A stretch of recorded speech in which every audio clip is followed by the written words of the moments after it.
In this simple video tutorial, I'm going to share with you how to log out all devices that have access to your Spotify account.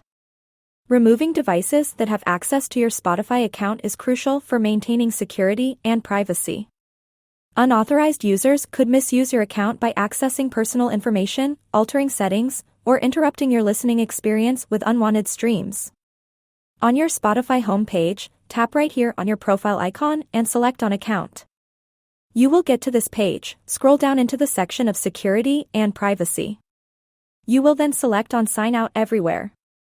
On this page, go ahead and tap on Sign Out Everywhere.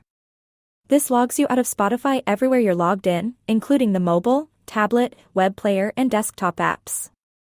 Now if untrusted devices are logged into your account, they will definitely lose access. That's how easy it is to remove all devices that are logged into your Spotify account. If you have any questions, just let me know in the comments section down below.